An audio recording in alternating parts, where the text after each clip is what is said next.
вами на зв'язку Чонсена. І сьогодні я хочу розповісти вам та показати, як саме я малюю волосся. Для початку ми створюємо групу, у яку будемо заносити, складати усі наші шари з уже промальованим волоссям. Спочатку я обираю найтемніший колір, який є присутнім на волоссі. Тобто у мене це чорний, це буде як у нас ґрунт база. І обираю досить таку товсту кисточку, якою і промальовую нашу основу. І так, для роботи я використовую графічний планшет.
Після я обираю кисточку, яка малює більш тонші волосини, і продовжую працювати вже нею.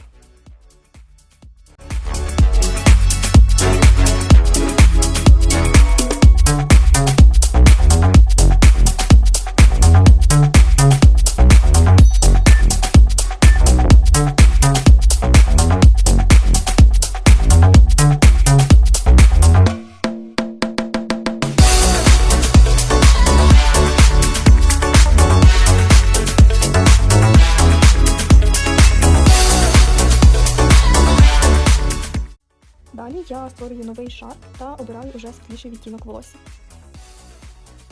Тобто і так щоразу я буду йти до більш світлого відтінку, допоки мені не сподобається результат.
переходжу до зображення із Дженні та створюю шарп-маску, за допомогою якого я підчищу усі необхідні моменти.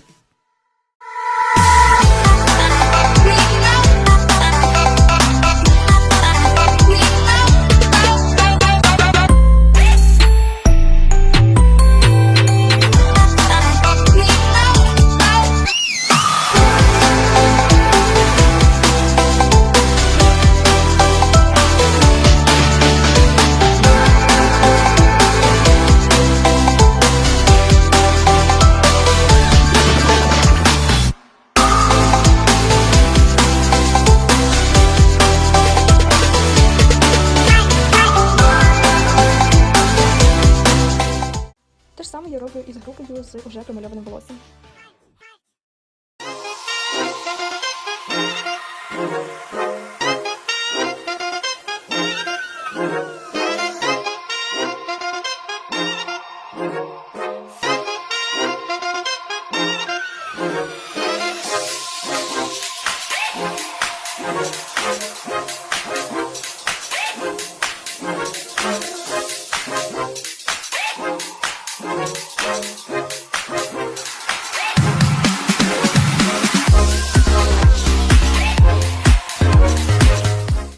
От і все, ми підійшли до кінця.